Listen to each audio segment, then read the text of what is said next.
చెంబుడు నీళ్లు పోస్తే చాలు ఆ భోళాశంకరుడు కోరిన కోరికను తీర్చుతాడు. అలాంటిది ఆ పార్వతీ రామలింగేశ్వరుడిని ఒక్కసారి దర్శిస్తే చాలు. అందులోనూ మహాశివరాత్రి రోజు దర్శించుకుంటే 1000 మంది మునుల ఆశీస్సులు అందినట్టే. ఎక్కడో సుదూర ప్రాంతాల్లో కాదు, మన విజయవాడకు అతి చేరువలోనే ఈ ఆలయం ఉంది. పూర్వకాలం మునులు ఋషులు తపస్సు చేసుకోవడానికి వీలుగా నదీ తీర ప్రాంతాలను ఎంచుకునేవారు. అలా ఎంచుకున్న ప్రాంతాలలో విజయవాడలోని 1000 మునుల కుదురు అని పిలిచేవారు. కాలక్రమేణా దాని పేరు యనమల కుదురుగా మారింది. కృష్ణానదీ తీరాన సుమారు 612 అడుగుల ఎత్తైన కొండపై వెలిసిన శ్రీ పార్వతీ రామలింగేశ్వర స్వామి దేవాలయానికి ఎంతో ప్రాముఖ్యత ఉంది. ఇక్కడ శివుడు స్వయంభువుగా వెలిసిన ఈ రామలింగేశ్వరుడికి పరశురాముడు ప్రాణప్రతిష్ఠ చేశాడని పురాణాలు చెబుతున్నాయి. ఒకప్పుడు యనమల కుదురు ప్రాంతం ఎంతో ప్రశాంతంగా తపస్సుకు యోగ్యంగా ఉండేదని చరిత్ర ద్వారా తెలుస్తోంది. అందువల్లనేనేమో విష్ణుమూర్తి 6వ అవతారమైన పరశురాముడు కొన్ని వేల సంవత్సరాల క్రితం ఈ ప్రాంతానికి వచ్చి శివుని కోసం తపస్సు చేసుకున్నాడట. ఆ సమయంలోనే అక్కడ 1000 మంది మునులు కొలువు తీరి యజ్ఞం నిర్వహించినట్టుగా తెలుస్తోంది. పరశురాముడు వారు చేస్తున్న యజ్ఞాన్ని రాక్షసుల బారి నుండి రక్షించాడు. పరిసమాప్తి అయ్యాక ఆ ప్రాంతంలో పరశురాముడు శివలింగాన్ని ప్రతిష్ఠించి ప్రాణప్రతిష్ఠ చేశాడని స్థల పురాణం చెబుతోంది.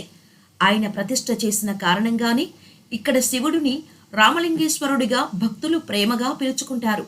ఈ గిరి చుట్టూ 1000 మంది మునులు కూర్చొని శివుని గురించి తపస్సు చేశారు కనుక ఈ ప్రాంతాన్ని 1000 మునుల కుదురు అని పిలిచేవారట. కుదురు అంటే 1000 మంది సమావేశం. కాలక్రమేణా స్థానికుల భాషలో అది కాస్త మారిపోయింది. మహాశివరాత్రి ఉత్సవాలకు యనమల కుదురు శివాలయం ప్రసిద్ధి. ఇక్కడ మహాశివరాత్రిని 3 రోజుల పాటు వైభవంగా నిర్వహిస్తారు. తొలి రోజు ప్రభోత్సవం, రెండో రోజు కళ్యాణోత్సవం, మూడో రోజు వసంతోత్సవం నిర్వహిస్తారు. చివరి రోజు సాయంత్రం ధ్వజ అవరోహణం సమయంలో స్వామికి సమర్పించే నంది ముద్దలు అత్యంత మహిమాన్వితమైనవి.